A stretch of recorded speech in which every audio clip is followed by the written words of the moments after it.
Olá, hoje iremos apresentar o relato de Marta Gonçalves, uma assinante do nosso canal que nos enviou por e-mail um ótimo texto, o qual eu faço questão de ler agora na sua íntegra.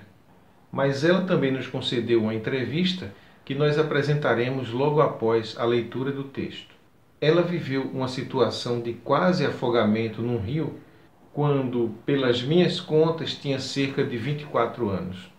Foi uma experiência típica nessas situações de quase afogamento, em que a pessoa vê passar como numa tela a sua vida, desde o nascimento até a morte. Mas no caso dela, as visões e sensações correspondem à vida de outras pessoas, que de alguma forma se relacionam com a dela, sejam em vidas sucessivas ou talvez, quem sabe, em vidas simultâneas, em realidades paralelas. No entanto, o que ela mais quis destacar não foi a experiência de quase morte em si, mas os seus efeitos posteriores, que afetaram a sua vida de forma significativa, transformando os seus conceitos e as suas crenças.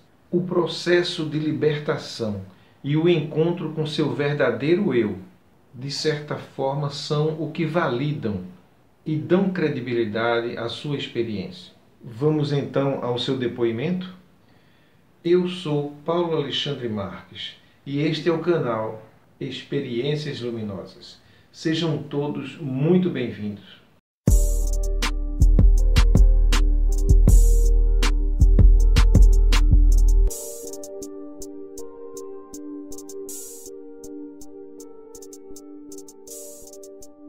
Antes de começar, gostaria de fazer algumas observações.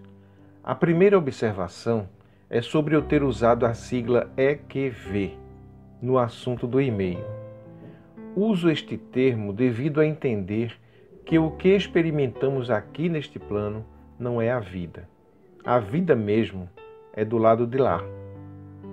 A segunda é que as coisas que vou escrever aqui são as minhas verdades, o que não significa que devem ser tomadas como verdades universais, pois se existe algo que aprendi em cada claquete entre vidas, é que as possibilidades são infinitas e que pouquíssimas verdades são absolutas. A terceira observação é sobre a necessidade de contar, ainda que abreviadamente, quem eu era, minha vida e personalidade, antes de alguns eventos curiosos que me aconteceram, para que seja possível comparar com a pessoa que me tornei após tais eventos. Outrosim, se as coisas que aconteceram comigo foram suficientes para virar minha vida de pernas para o ar e destruir todas as minhas crenças, pode ser que para pessoas muito religiosas meu relato possa causar algum desconforto. Então vamos lá. Como eu disse, sou empresária no ramo da indústria têxtil. Tenho 42 anos, sou divorciada e tenho 3 filhos, de 13, 15 e 20 anos. Nasci em Curitiba, numa família de classe média baixa. Meu pai, que hoje é aposentado, era carreteiro e minha mãe costureira. Levávamos uma vida simples, porém confortável. Tive uma infância feliz, apesar da rígida educação cristã protestante, pois quando nasci, meus pais haviam acabado de se converter para uma religião evangélica e, empolgados com a nova fé, seguiam à risca a doutrina e ainda forçavam um pouquinho mais para garantir. Não tínhamos TV. Eu vivia trancada dentro de casa e nem livros eu lia, pois o único livro precisava ser lido, a Bíblia. Não ouvia música alguma que não fosse hino, e só podiam ser os hinos da igreja. No rigoroso inverno de 1985, eu era a única menina da escola a usar saias e nem mesmo podia usar meias, que cobrissem totalmente as pernas, para não parecerem calças. Frequentei a escola somente até os 10 anos, pois devido a uma mudança de endereço, teve que mudar de escola. E na nova começaram as perseguições. Garotas com ciúmes dos meninos e, maiormente, devido ao meu aspecto de crente, com minhas saias midi, aqueles modelos que não são curtas nem longas, e cabelos sem corte. Eu, por medo de apanhar na escola, começava a chorar todos os dias antes de sair para a aula, pedindo para não ir mais à escola. Meus pais nada fizeram. Não foram à escola para me defender e nem fizeram questão que eu estudasse, pois, segundo eles, uma moça direita não precisava estudar muito. Afinal, para lavar, passar e cozinhar, não precisa mesmo saber muita coisa. Observação: não era o século XIX. Isso foi em 1987. E como não podia ser diferente, aos 12 anos, eu e minha mãe já preparávamos meu enxoval para casar, pois nas religiões evangélicas as moças se casavam muito novas, para não caírem em tentação. Então, nessa época, conheci o pai dos meus filhos, um rapaz que veio do interior, de família pobre, mas muito batalhador. Era bem mais velho que eu e da mesma religião. E tanto pela criação que teve, quanto pela influência da religião, era muito autoritário e possessivo.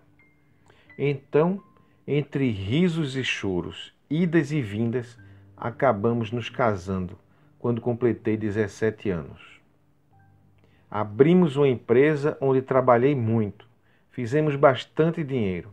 Eu gozava de prestígio em nosso círculo de amizade, tinha uma vida social intensa, o retrato da família perfeita. Mas eu era profundamente infeliz. E aqui eu faço um parêntese para resumir o que sinto. Que nesta dimensão do espaço-tempo, eu nasci corpo físico, matéria, vivi por 17 anos, morri por mais 17 e renasci aos 34, quando pedi o divórcio. Durante os 17 anos em que permaneci casada, minha vida foi um misto de angústias, medos, tristezas, pesadelos, traumas e mentiras. Sim, porque eu fingia para o mundo que tudo estava bem. Resumindo, sofri violências física, financeira, psicológica e moral. É como se meu verdadeiro eu tivesse morrido ou se afastado para dar lugar a outra pessoa totalmente manipulável. E por conta dessas bizarrices em minha vida, houve um período não muito distante em que senti revolta. Primeiro com meus pais, por eu acreditar que haviam atrasado a minha vida. Depois com meu ex-marido, por ele sentir-se meu dono, tolhendo minha liberdade.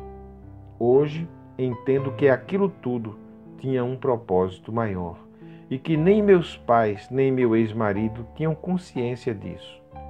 Hoje, meu único sentimento, tanto em relação aos meus pais quanto ao meu ex-marido, é de gratidão. Certa vez, ainda casada, tive uma experiência inusitada durante um afogamento num rio.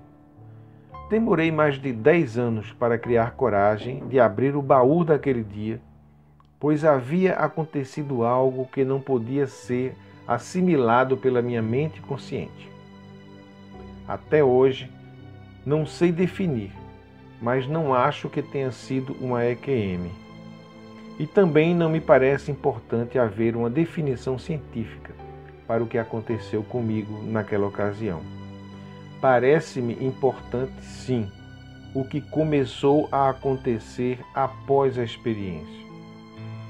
No ato do afogamento, que pode ter durado 4 ou 3 minutos, eu enxergava, e não era com os olhos físicos, uma luz amarela, igual quando olhamos diretamente para o sol, porém com os olhos fechados. E só me ocorreu que a luz que eu havia visto não era de nosso sol, desta dimensão, muito tempo depois, quando lembrei que na ocasião do afogamento eu estava num lugar seco ao ver a luz, não era na água. Então não era do sol, era outra luz, ou no mínimo era do sol, mas em outra realidade. E neste episódio eu me soube sendo várias pessoas, sendo um homem que fumava demais, sentia-me envolta em fumaça. Também me senti sendo uma cortesã, sentia-me usando vestido de anquinha e me sabia uma bem-sucedida executiva. Não me via, apenas sentia, me sabia sendo. Hoje entendo o porquê de muitas coisas aparentemente sem explicação que acontecem na vida.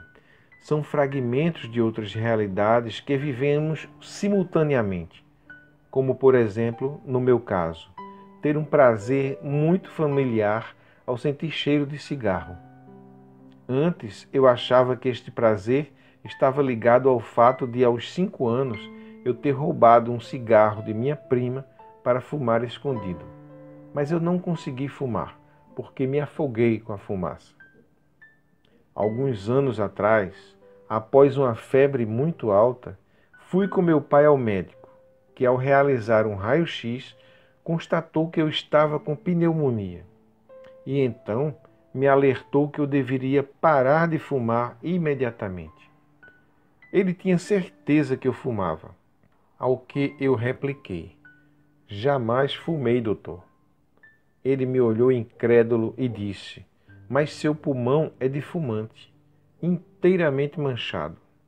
Acho que ele não acreditou em mim, mas realmente nesta vida eu nunca fumei. E sinto que, pelo fato de meu eu, desta dimensão, ser um tanto medíocre, a minha consciência de ser começou a gritar dentro desta capa física para que eu fizesse algo.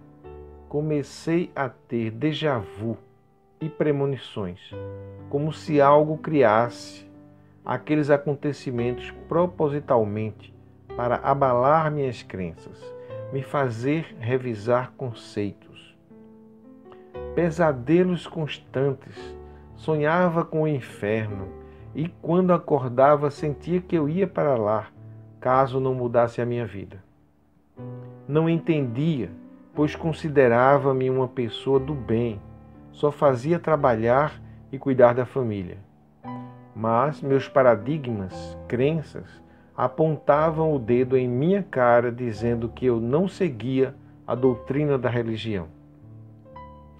Isso me condenava ao inferno. E então, aos poucos, tais eventos foram me tirando do torpor, do conformismo. Tornei-me questionadora. Já não mais aceitava respostas prontas. Minhas crenças já não correspondiam às dúvidas que surgiam. Se eu não quisesse acreditar em reencarnação com tanta premonição e sonhos lúcidos, ao menos eu teria que acreditar em realidades paralelas. Eu vou além. Como continuar acreditando num Deus punitivo, depois de experimentar uma sensação tão libertadora de ser tudo o que existe? Como continuar numa religião após entender que é possível se conectar direto com a fonte, sem intermediários? Foi então que parece ter baixado outro ser em mim, uma pessoa sem formação alguma, totalmente escrava física e psicologicamente, com 3 filhos pequenos. De repente perde todos os medos e toma a decisão de se separar. Mas não tinha como viver minha essência estando acorrentada. Depois disso, financeiramente, perdi tudo. Tive depressão, passei até fome, mas estava em meu caminho. Sabia que estava na trilha certa. Nunca mais dependi de terceiros para ser quem eu nasci para ser. Tomei as rédeas da própria vida e depois de descer ao inferno e voltar, hoje o que tem me guiado neste plano são espécies de downloads que faço enquanto durmo. Ora tenho sonhos lúcidos, ora acordo com vozes me respondendo dentro de mim, e um sentimento de amor infinito que faz lágrimas de felicidade saltarem de meus olhos sem motivo algum. Muitas coisas já pude evitar, por saber o que iria acontecer, caso não fizesse exatamente daquela maneira. Erros que estariam em meu futuro já corrigi e sei que não mais acontecerão. Tem mais coisas que aconteceram e que no momento não lembro, mas que considero como sincronicidades e que me fizeram compreender que não existe o livre-arbítrio. O que existe é uma liberdade de escolha dentro de um perímetro delimitado por alguma força que desconhecemos. Como se este plano fosse apenas uma das muitas realidades que existem, todas prontas dentro de um game holográfico, e que a cada decisão que tomamos é uma nova realidade paralela que se abre para que nossa fonte divina possa se experienciar na matéria. E sabe, enquanto fui evangélica, só lia a Bíblia nos cultos, acompanhando a leitura da palavra. Fora disso, nem chegava perto da Bíblia. E depois de ter abandonado a religião, comecei a ler com vontade, e a cada leitura, uma agradável surpresa. Ela faz muito mais sentido hoje do que jamais pude imaginar, porque o sentido dela não é religioso, dogmático, mas sim metafórico. São dramas da psique humana. É um livro iniciático. E quando me dei conta, minha vida havia se tornado meditação. Passo 24 horas dos meus dias em estado de meditação. Hoje mesmo estava fazendo pipoca para os meninos e chorando de alegria e felicidade plena. E aí vem uma voz suave na mente. Antes tenho prazer na lei do Senhor, e na sua lei medita de dia e de noite. Pois será como uma árvore plantada junto a ribeiros de águas, a qual dá o seu fruto no seu tempo. As suas folhas não cairão, e tudo quanto fizer prosperará. Hoje vivo o meu céu, e mesmo semi-analfabeta, tudo para mim é fácil de aprender, fácil de fazer, fácil de resolver. As coisas vão acontecendo magicamente. Vivo em êxtase permanente. Sei o que significa viver em paz. Gostaria muito que todas as pessoas do mundo sentissem isso, porque não tem como explicar, e sei que todos podem. Não é um mérito meu. É uma paz que não vem de fora. Pode estar o mundo desabando. Nada abala essa paz. E novamente vem a frase bíblica: deixo-vos a paz, a minha paz vos dou. Não vos-la dou como o mundo a dá, porque a paz que o mundo, este plano físico, nos dá é muito rasa.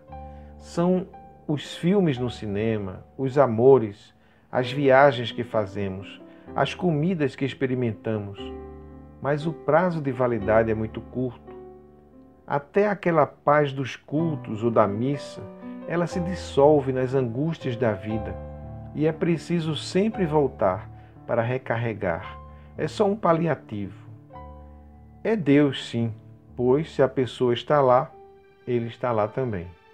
Mas quando a conexão é direta, não se faz necessária a presença de representantes. é quando bebemos da água da vida.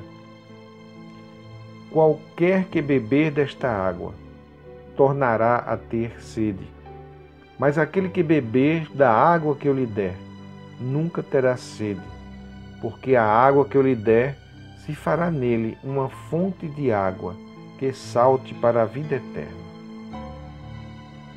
Sobre minhas experiências, nunca dividi com ninguém.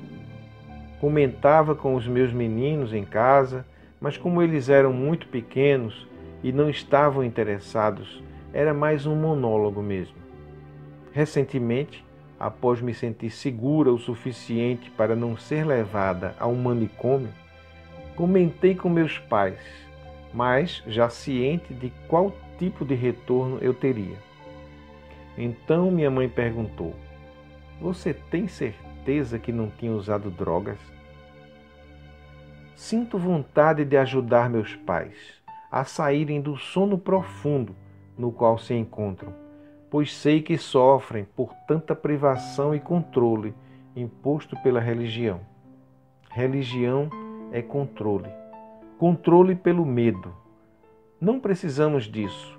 Somos seres divinos em essência. Mas quando sinto ímpetos de tentar mudá-los, me lembro que temos toda a eternidade para evoluir e que o despertar é individual. Todos estão no caminho, uns mais adiante, outros mais devagar, e então novamente vem outra mensagem bíblica. 2 trabalhadores estarão no campo. Um será tomado e o outro será deixado. E tudo está certo. Um resumo do que aprendi da vida.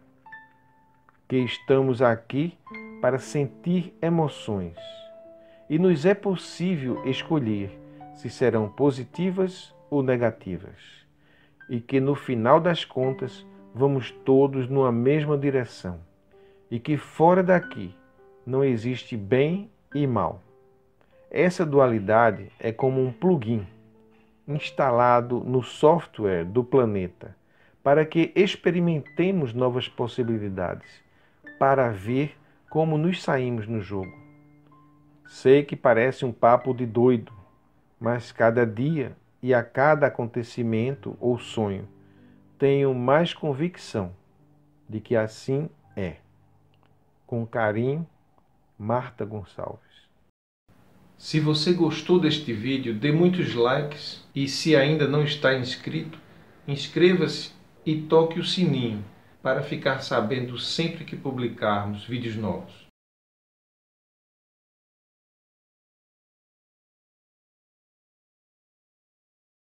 Fiquem na paz e até o nosso próximo encontro.